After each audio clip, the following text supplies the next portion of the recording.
காப்பாற்றணுங்கிறதுக்காக எளிமையாக இருக்கிறாங்க. அப்படியெல்லாம் இருக்கிற இந்த பெண்கள் எதுக்கு சொல்ல வர்றேன், நீங்கள் என்ன பண்ணணும், எல்லாரும் திருநீரை பூசணும் நெத்தியில். ருத்ராட்சம் சார் எல்லாரும் போடலாமா, சரி. கல்யாணம் ஆனப்புறம் போட்டால் இப்போ தான் கல்யாணம் ஆச்சு, குழந்தை குட்டி கிடச்சா பரவாயில்ல, சரி. குழந்தை பிறந்தப்புறம் போட்டால் இப்போ தான் குழந்தை பிறந்திருக்கு, இப்போவே ருத்ராட்சம் போட சொல்கிறீங்களே, நான் விருந்துக்கெல்லாம் வேறு போகணும், அங்கே போகணும், இங்கே போகணும், இப்போ கேட்டால் சொந்தக்காரங்களாம் கிண்டல் கேலி பண்ணுறாங்க அப்படின்னு சொல்கிறீங்க. சரி, கொஞ்சம் அப்படி முடிகிடி நிறச்சி அந்த பிள்ளை கொஞ்சம் வயசுக்கு வந்ததுன்னா என் பிள்ளைக்கு கல்யாணம் பண்ணிவிட்டு நான் ருத்ராட்சம் போடலான்னு இருக்கிறேன் அப்படின்னு. சரி, அந்த பொண்ணு கல்யாணம் ஆகி அது குழந்தை பற்றி இந்த அம்மா பேத்தி எடுத்துச்சுன்னா இப்போ கல்யாணம் பண்ணால் இனிமேல் ருத்ராட்சம் போட்டு என்னத்தை ஆக போகுது, காடு வாங்குது, வீடு போங்குது. அப்போ எப்போ தான் நல்ல கதியை அடைய முடியும்? இந்த ஊரில் இருக்கிற எல்லா அடியார்களும் நிறைய அன்பர்கள்லாம் கழுத்தில் நிறைய ருத்ராட்சம் போட்டுக்கிறாங்க. அவங்கெல்லாம் பெண்களை கிடையாதா, பெண்கள் கிடையாதா? எத்தனை பெண்கள் கல்யாணம் ஆகாத பெண்கள், இளைஞர்கள், படிக்கிற காலேஜ் படிக்கிற மாணவர்கள், இளைஞர்கள் போட்டிருக்காங்களே, அவங்கெல்லாம் வேறு என்ன பிரச்சனைனா இங்கே ஒன்றும் கிடையாது. ஒரே ஒரு பிரச்சனை, சாப்பாடு பிரச்சனை. சாப்பாடு பிரச்சனை. இந்த இப்போல்லாம் முந்திலாம் பேக்கரி பக்கிட்டு இந்த கருட புராணம்னு ஒரு புராணம் உண்டு. அதில் நரகலோகம் போனால் என்ன கிடைக்கும்னு சில சொல்லும்.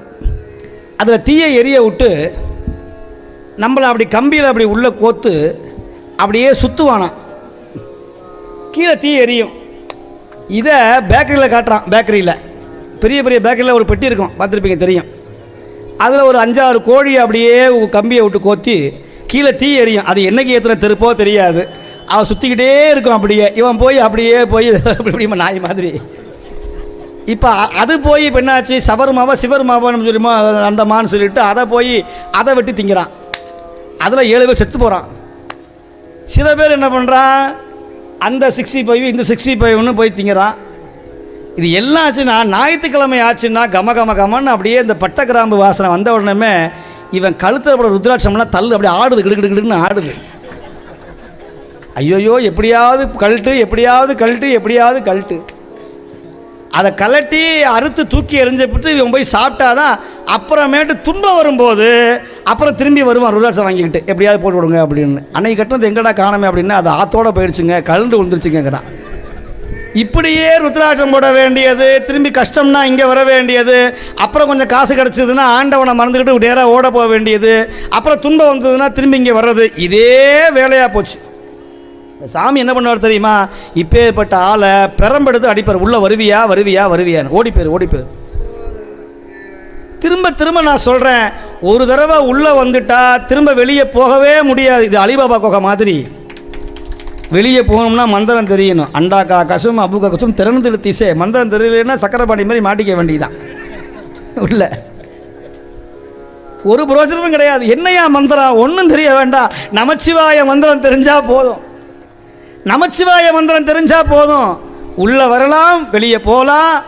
ஆனால் எந்த இடத்துக்கு போனாலும், எந்த நாட்டுக்கு போனாலும், அதைத்தான் இந்த நான் கட்சிக்காக சொல்ல விரும்பலை.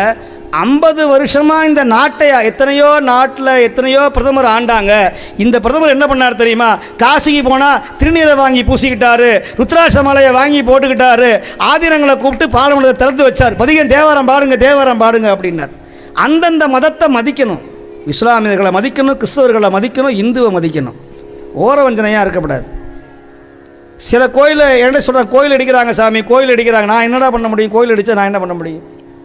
சில கோயில் அடிக்கிறாங்க, இடைஞ்சல் வருது. நம்மக்கிட்ட ஒத்துமை இல்லை. இந்த மாதிரி ஒத்துமை என்னைக்கு வருதோ, பணப்பாக்க மாதிரி என்னைக்கு ஒத்துமை